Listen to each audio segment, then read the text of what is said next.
Power of compounding. இது வந்து ஒரு மேஜிக் அப்படின்னு சொல்றாங்க. பவர் ஆஃப் காம்பவுண்டிங் அப்படின்னா என்ன அப்படின்னா, இது வந்து ஒரு இன்வெஸ்ட்மெண்ட் நம்ம பண்ணும்போது அதனுடைய ரிட்டர்ன், அந்த ரிட்டர்னும் திரும்ப திரும்ப ரீஇன்வெஸ்ட் ஆகும்போது ஃபைனலா வர ரிட்டர்ன் வந்து ரொம்ப பெரிய ரிட்டர்னா வரும். அதுதான் காம்பவுண்ட் ஆகி வருது. அதனாலதான் அதனுடைய பெரிய பவர். இது ரொம்ப பவர்ஃபுல்லான ஒரு விஷயம் இன்வெஸ்ட்மெண்ட். அதான் இந்த ஸ்டேட்மெண்ட்ல கொடுத்திருக்காங்க. Power of compounding refers to the phenomenon where returns on an investment, whether it is interest on savings or profit from investments, are reinvested. அந்த ரீஇன்வெஸ்டட்ங்கிறது அதுல முக்கியமான விஷயம். ஒரு அமௌண்ட் ஃபர்ஸ்ட் வந்து இன்வெஸ்ட் பண்ணிட்டு an investment profit, so the investment plus profit, அந்த profit from investment அதை reinvest பண்ணும்போது அந்த reinvested return generate further returns. இப்படியே போய்கிட்டே இருக்கும்போது இது வந்துட்டு இந்த growth வந்து எக்ஸ்போனென்ஷியலா growth ஆகும். எக்ஸ்போனென்ஷியல் அப்படின்னா வந்துட்டு அப்படியே ரொம்ப வேகமா வளர்ச்சி, அதிவேகமான ஒரு வளர்ச்சி. எக்ஸ்போனென்ஷியலா growthங்கிறது வந்துட்டு உடனே ஆகுமா? இல்ல, ஓவர் டைம், அதிகமான நாட்கள், நாளாக தான் அதனுடைய வளர்ச்சி வந்துட்டு எக்ஸ்போனென்ஷியலா போகும். அந்த இன்வெஸ்ட்மெண்ட் வந்துட்டு நம்ம இனிஷியலா போட்ட இன்வெஸ்ட்மெண்ட், இதைத்தான் வந்துட்டு ஃபர்ஸ்ட் போடுற இன்வெஸ்ட்மெண்ட் வந்து பிரின்சிபல் அப்படின்னு சொல்லுவாங்க. இதான் ஃபர்ஸ்ட் இன்வெஸ்ட்மெண்ட். இது வந்து ஃபர்ஸ்ட் இன்வெஸ்ட்மெண்ட். அந்த இன்வெஸ்ட்மெண்ட்டுக்கு அப்புறம் அது வந்து ரிட்டர்ன்ஸ் கொடுக்குது இல்லையா? அந்த ரிட்டர்ன்ஸ் சேர்ந்து அந்த பிரின்சிபலோட சேர்ந்து ஒரு வருஷத்துல, உதாரணத்துக்கு ஒரு வருஷம் கடைசியில அந்த பிரின்சிபல் பிளஸ் அந்த ப்ராஃபிட் அது ரெண்டு சேர்ந்து அடுத்த இன்வெஸ்ட்மெண்ட் பண்ணும்போது அந்த அமௌண்ட் சேர்ந்துடும். Investment plus profits. இதை வந்துட்டு ஸ்னோபால் எஃபெக்ட் அப்படின்னு சொல்லுவாங்க. ஸ்னோபால் எஃபெக்ட் அப்படின்னா ஓவர் டைம், ஒரு டைமுக்கு கொஞ்ச நாளைக்கு அப்புறம், கொஞ்சம் வருஷங்களுக்கு அப்புறம், கொஞ்சம் மாதங்களுக்கு அப்புறம் அப்படி சொல்லலாம். ஆனா எல்லாமே வந்துட்டு ஒரு டைம், ரொம்ப நாள் கழிச்சு. லாங் டேர்ம்ல வந்து பெருசா இருக்கும் growth. ஷார்ட் டேர்ம்ல வந்து growth வந்து அவ்வளவு பெருசா கணக்கு தெரியாது. அதை நம்ம வந்து கீழே வந்து உங்களுக்கு கால்குலேஷன்ல காட்டுறோம். அப்ப காட்டும் போது நீங்க புரிஞ்சுக்குவீங்க. Over time the effect of compounding becomes more pronounced. அப்பதான் ரொம்ப பெருசா இருக்கு. அந்த காம்பவுண்டிங் உடைய எஃபெக்ட் வந்து அப்பதான் பெருசா இருக்கும். ஏன்னா initial gains generate further gains, then leading to a faster rate of growth. அப்ப சிம்பிள் இன்ட்ரெஸ்ட்ல வர ரிட்டர்னை விட காம்பவுண்ட் இன்ட்ரெஸ்ட்ல வர ரிட்டர்ன் வந்து growth அதிகமா இருக்கும். ஏன்னா அந்த ஊர்ல சொல்லுவாங்கல்ல, அந்த வட்டிக்கு விடுறவங்க எல்லாம் சொல்லுவாங்கல்ல, வட்டி அதுக்கப்புறம் வட்டியை குட்டி போடும் அடிப்பாங்கல்ல, அந்த மாதிரி. சோ இது வந்து வட்டிக்கு மட்டும் பொருந்தாது. எந்த ஒரு ரிட்டர்ன், ஒரு ப்ராஃபிட்லயே, இப்ப நீங்க ஒரு மற்ற பிசினஸ் பண்றீங்க, ஒரு ப்ராஃபிட் வருது, அந்த அடுத்த தடவை வந்துட்டு நீங்க ஒரு சரக்கு வாங்கி விற்கிறீங்க, ஒரு பிஸ்கட் அல்லது ஒரு ஸ்நாக்ஸ், ஒரு பெட்டி கடை மாதிரி ஒரு 1 லட்ச ரூபாய்க்கு சரக்கு வாங்கி ஒரு 6 மாசம், ஒரு 3 மாசம் கழிச்சு அந்த 1 லட்சத்துடைய சரக்குடைய மொத்தம் வந்து 1,30,000 சேர்ந்துச்சு. திரும்ப அந்த சரக்கு 1,30,000 சரக்கு வாங்கினீங்கன்னா அதுக்கு அடுத்த வருஷத்துல உங்களுக்கு வந்து இன்னும் வந்து பெருசாகும். அதுதான் வந்துட்டு காம்பவுண்டிங். இப்போ உதாரணத்துக்கு வந்து இப்போ இதுல வந்து ஒரு $100 அப்படின்னு சொல்றாங்க இல்லையா, அட் 10% இன்ட்ரெஸ்ட் ரேட். இது வந்து ஏன் அப்படின்னா ஒரு ஈஸியா ரவுண்ட் நம்பர், $100 10% இது இன்ட்ரெஸ்ட் ரேட்டு அல்லது ப்ராஃபிட். இது நம்ம இன்ட்ரெஸ்ட்னு சொல்லலாம் அல்லது ப்ராஃபிட்டும் சொல்லலாம். இதுல வந்து ஒரு சிம்பிள் டைரக்டா சிம்பிள் இன்ட்ரெஸ்ட்னு பார்த்தா டைரக்டா 10% per year அப்படின்னா ஒரு வருஷம் முடியும் போது 100, 10% வந்து $10, ஸோ $110 ஆஃப்டர் 1 year. ஆனா இதே காம்பவுண்ட் இன்ட்ரெஸ்ட்ல the 10% interest is added to the principal.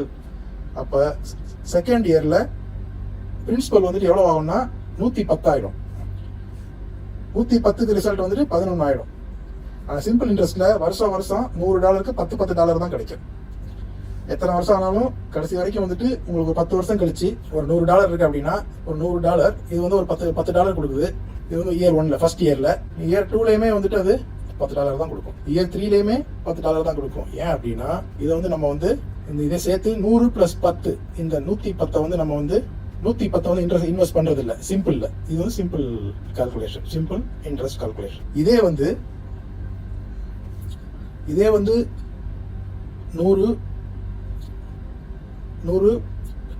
வச்சுக்கிட்டா இப்போ வந்துட்டு இயர் 1க்கு அப்புறம் $110, சரியா?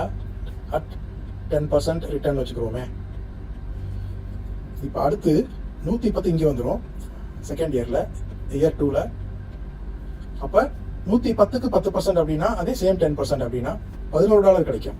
அப்ப $121 ஆயிடும். ஆனா பழைய கேஸ்ல வந்து $120 தான் கிடைச்சது. அந்த மாதிரி வந்து இது போயிட்டே இருக்கும். இது வந்துட்டு இப்போ டாலர் டேர்ம்ல, இப்போ நம்ம வந்து ஒரு ருபீஸ் டேர்ம்ல நம்ம பார்ப்போம். இப்போ வந்துட்டு ஒரு 10,000 ருபீஸ் நம்ம வந்துட்டு இப்போ இன்வெஸ்ட் பண்றோம். இது வந்துட்டு ஒரு 10% ரிட்டர்ன். இப்போ ஈக்குவல்ஸ் எவ்வளவு வரும்? 10,000 ப்ளஸ் 10%, 11,000. ஏன்னா 10%, 10,000 10% வந்துட்டு 1,000, ஸோ 11,000. இப்போ 11,000 இங்கே போடுறோம், திரும்ப ரீஇன்வெஸ்ட் பண்ணுறோம். இது வந்து ஃபர்ஸ்ட் இயரில். செகண்ட் இயரில் இப்போ 11,000 இன்வெஸ்ட் பண்ணி அதே 10%, சரியா? இப்போ 11,000 ப்ளஸ் 10%, 12,100. இப்போ 12,100 திரும்ப நம்ம ரீஇன்வெஸ்ட் பண்ணுறோம் ப்ளஸ் 10%, 13,000, 13,310. திரும்பவும்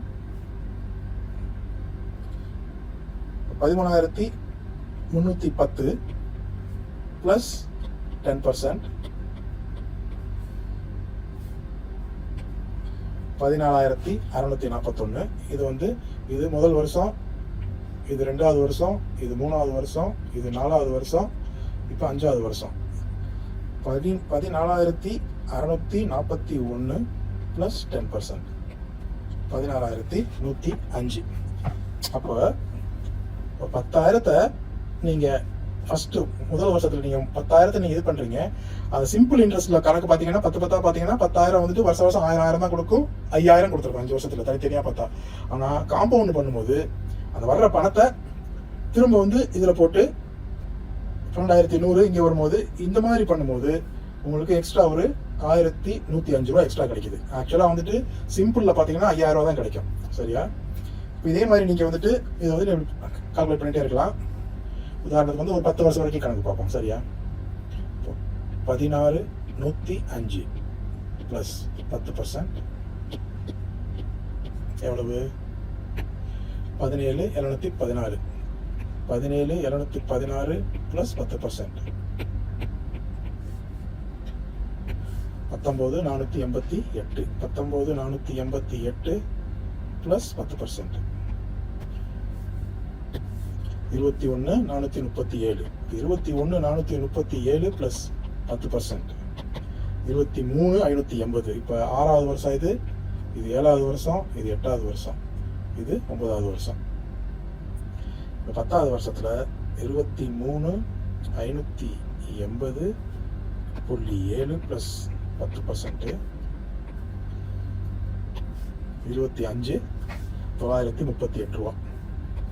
இந்த அமௌண்ட் இது வந்து இப்போ ஒரு வருஷமா பார்க்கலாம். இதுக்கு சுருக்கமா ஒரு ஃபார்முலா இருக்கு. அந்த ஃபார்முலா என்ன அப்படின்னு பாத்தீங்கன்னா, அந்த ஃபார்முலா என்னன்னு பார்ப்போம். தனித்தனியா ஒரு வருஷமா கால்குலேட் பண்றதை விட இந்த ஃபார்முலாவை சுருக்கமா பார்த்தோம்னா எத்தனை வருஷம் வேணாலும் இதுல அப்ளை பண்ணி இந்த ஃபார்முலா வச்சு நீங்க ஈஸியா கால்குலேட் பண்ணலாம். இப்போ ஒரு 10,000 1 ப்ளஸ் 10% 1 ஈக்குவல்ஸ் 11,000. இப்போ 1க்கு பதிலாக 2 போட்டோம்னா 12,100. 2க்கு பதிலாக 10 போட்டோம்னா 25,937. 10க்கு பதிலாக 40 போட்டோம் வச்சுக்கோங்க, 4,52,592. இதில் இந்த 10% ரிட்டர்னுக்கு பதிலாக 15% போடுவோம். 10,000 1 ப்ளஸ் 15% 40 வருஷத்துக்கு 26,78,635. ஓகே, ஒரு 17% போட்டு பார்ப்போம். இது ஒரு வருஷத்துக்கு ரிட்டர்ன் 17% போட்டு 40 வருஷம் கழிச்சு ஒரு 10,000 ரூபாய் எவ்வளவு பெருசாக ஆக்க முடியும் அப்படின்னா 53,38,687. 10,000 ரூபாய்க்கு வந்து 1 கோடி எப்போ வருதுன்னு பார்ப்போம். 18% 40 வருஷம் 75,03,283.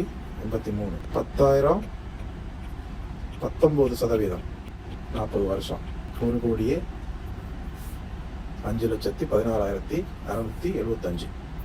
அப்போ ஒரு 19% ரிட்டர்ன் 40 வருஷத்துக்கு வருஷம் பார்த்தோம்னா 10,000 ரூபாய் வந்துட்டு 1 கோடியா. ஸோ உங்களுக்கு வந்து இந்த ஃபார்முலாவுடைய அர்த்தம் வந்துட்டு புரிஞ்சிருக்கும். இப்போ நீங்கள் வந்து உங்களுக்கு எப்படி தேவையோ, இது 40 வருஷம்னு இதில் நம்ம சொல்லியிருக்கோம். இதையே வந்து 40 வாரங்களுக்கும் பொருத்தலாம், மாசத்துக்கும் பொருத்தலாம், எப்படி வேணாலும் பொருத்தலாம். ஆனால் ஒரு 40 per இயருக்கு வந்துட்டு 19% அப்படிங்கிற மாதிரி நம்ம இதில் பார்க்குறோம் இல்லையா. பர் மந்த் வந்து 19% முடியாது. பர் மந்த் அப்படின்னா அந்த மாதிரி பர்சன்டேஜ் வந்துட்டு ரியலிஸ்டிக்காக ப்ராக்டிக்கலாக எது நடக்குமோ அப்படிங்கிற மாதிரி. உதாரணத்துக்கு பர் மந்த் 5% போடலாம், பர் வீக் வந்து 1 or 2% போடலாம். ஸோ அந்த மாதிரி நீங்கள் போட்டு இதை வந்துட்டு இதில் நீங்கள் செக் பண்ணி பார்க்கலாம். ஒரு 10,000 ரூபாயை இப்போ உதாரணத்துக்கு 10,000 இயர் பார்த்தாச்சு, மந்தில் பார்ப்போம். 1 + 5%. இந்த 5% இது வந்து மந்தில். அப்போ 40 மாதத்துக்கு அப்புறம் எவ்வளோ வரும் திரும்பிக்கு போடும். 10,000 ஒரு 5% ரிட்டர்ன் ஒரு மாதத்துக்கு அப்படின்னா 40 மாதம் கழித்து எவ்வளோ வரும்? 70,399 ரூபா. அதே மாதிரி ஒரு 10,000 ஒரு 40 வாரம் 1 + 2%, 40 வாரம் அப்படின்னா 22,080. இந்த மாதிரி நீங்கள் வந்துட்டு இப்போ 40 வாரம் அப்படின்னா இவ்வளோ பணம் அமௌண்ட் வருது. இப்போ வந்து ஒரு வருஷத்துக்கு 52 வாரம். அப்போ ஒரு வருஷத்தில் எவ்வளோ வரும்? 28,000. அப்போ ஒரு 5 வருஷத்தில் 52 × 5 260. அப்போ அந்த 260 10,000 ஒரு 5 வருஷத்தில் இதே 10,000 2% ஒரு வாரத்துக்கு 2% மூலம் வீதம் 260 வாரத்துக்கு அப்புறம் இப்போ 10,000 ஒரு 2% 260 வாரம். ஸோ 17,22,045 ரூபா 5 வருஷத்தில். நம்ம 40 வருஷம் கணக்கு போட்டோம். இந்த 40 வருஷத்தில் 19% இருந்தால் 1 கோடி வரும்னு பார்த்தோம். வருஷம் ரிட்டர்ன் பண்ணி செக் பண்ணி பார்த்தோம். ஒரு வருஷத்துக்கு 19% அப்படின்னா 40 வருஷத்தில் 1 கோடி. இப்போ ஒரு வாரத்துக்கு 2%ல 40 வருஷம் கழிச்சு எவ்வளோ ஆகுதுன்னு பார்ப்போம். இப்போ வந்து ஒரு வருஷத்துக்கு 52 வாரம், 40 வருஷத்துக்கு எத்தனை வாரம்? 2,080 வாரம். இப்போ அந்த 2,080 10,000 1 + 2% பவர் இந்த 2,080 இதில் போட்டோம்னா ஒரு 10,000 ரூபா வந்து வாரம் 2% நம்ம கணக்கில் அடங்காத அளவுக்கு போயிடுச்சு. பெரிய எங்கேயோ போயிடுச்சு. இது 10^21. அப்போ வந்துட்டு ஆனால் ப்ராக்டிக்கலாக முடியுமானா முடியும். ஆனால் ஒவ்வொரு வாரமும் நீங்கள் 2% வீதம் வந்து நீங்கள் ஒரு ரிட்டர்ன் எடுத்து அடுத்த வாரத்தில் ரீஇன்வெஸ்ட் பண்ணி இது ஒரு 2,080 வாரம், அதாவது வந்து ஒரு 40 வருஷம் கழிச்சு பார்த்தா எவ்வளோ பெரிய அமௌண்ட்டு வருது. சரி, ஓகே. நம்ம வந்து 5 வருஷம் பார்த்தோம், 10 வருஷத்துக்கு பார்ப்போம். 520 பார்ப்போம். பாரு, 29,65,44,119. ஆனால் இதில் வாரம் 2% உங்களுக்கு கிடைக்கணும். அப்படி கிடைக்கும் போது 520 வாரம், அதாவது 10 வருஷம். ஆனால் இதுக்கு முன்னால் நம்ம வந்துட்டு 10 வருஷத்தில் வந்து இதுக்கு முன்னால் எவ்வளோ போச்சு அப்படின்னா அந்த பழைய கணக்கு படி பார்த்தா 10 வருஷத்தில் டைரெக்டாக நீங்கள் ஒரு வருஷத்துக்கு 19% அப்படின்னு சொல்லி பார்த்தீங்கன்னு வச்சுக்கோங்க. 1 + 19% ஒரு 10 வருஷம் எவ்வளோ வந்துச்சு? சின்ன அமௌண்ட்டு தான் வந்துச்சு, 56,946 ரூபா. ஆனால் அதே 10 வருஷத்தில் ஒரு வாரம் 2% போட்டால் ரீஇன்வெஸ்ட் பண்ணும்போது காம்பவுண்டிங் எப்படி வேலை செய்யுதுங்கிறத ஒரு உதாரணத்துக்காக காமிக்கிறேன். 10 வருஷத்தில் வந்துட்டு 19% ரிட்டர்னுக்கு 56,000 தான் வருது 10,000 ரூபாய் போட்டால். அப்போ அதே மாதிரி ஒரு வாரத்துக்கு 2% அப்படின்னா அந்த அதே 10 வருஷத்தில் 52 × 10 520 வாரம். சரியா? இதே மாதிரி வந்து ஒரு மந்த்லி பேசிஸில் பார்ப்போம். ஒரு மாதத்தில் 5%ன்னு பார்ப்போமே. 10,000 1 + 5%. அப்போ ஒரு வருஷத்தில் வந்துட்டு 12 மாதம். ஒரு 10 வருஷத்தில் 120 120 மாதம் எவ்வளோ வருது? அதே 10 வருஷத்தில் 34,89,119. அப்போ அடிக்கடி வந்துட்டு நம்ம ரீஇன்வெஸ்ட் பண்ணோம் அப்படின்னா ஃப்ரீக்வன்சியை அதிகப்படுத்தி அடிக்கடி நம்ம ரீஇன்வெஸ்ட் பண்ணோம்னா நம்மளுடைய அமௌண்ட் வந்து காம்பவுண்டிங்கில் வந்து ரொம்ப பெருகுது. ஆனால் ப்ராக்டிக்கலாக அது சாத்தியமானு கேட்டால் ரொம்ப அவ்வளோ ஈஸியான காரியம் கிடையாது, அவ்வளோ எளிதான வேலை இல்லை. ஆனால் ஒரு வருஷத்தில் ஒரு 19% அல்லது ஒரு வருஷத்தில் வந்துட்டு 15%ங்கிறது வந்துட்டு இன்னைக்கு வந்து ஒரு ஸ்டாக் மார்க்கெட்டில் ஒரு நிஃப்டி மாதிரி ஒரு இண்டெக்ஸ் ஃபண்டில் வந்துட்டு முதலீடு பண்ணுறவங்களுக்கு ஆவரேஜாக வந்து ஒரு 15% 20% கிடைக்குதுன்னு சொல்கிறாங்க. ஒரு 10,000 ரூபா போட்டால் 10 வருஷத்தில் 40,000 ரூபா. அதே மாதிரி ஒரு 20% ரிட்டர்ன் வருதுன்னு பார்த்தோம்னா கூட 61,917 ரூபா. ஸோ இது வந்து நல்லா வந்துட்டு விளக்கிக்கங்க, புரிஞ்சுக்கங்க. இது போல் அடுத்த நிறைய வீடியோக்கள் நம்ம வந்துட்டு பார்த்து புரிஞ்சுக்குவோம். அதன்படி நம்ம வந்துட்டு இன்வெஸ்ட்மெண்ட் பண்ணி இந்த பவர் ஆஃப் காம்பவுண்டிங்கை நம்ம வாழ்க்கையிலையும் வந்துட்டு சரியான முறையில் வேலை செய்வதற்கான எல்லா முயற்சிகளையும் எடுப்போம். இந்த சேனலில் உள்ள எல்லா வீடியோவையும் வரிசையாக பார்த்துக்கிட்டே வாங்க. கண்டிப்பாக வந்து நீங்கள் வளம் பெறுவீர்கள், வளம் பெறுவீர்கள். நன்றி, வணக்கம்.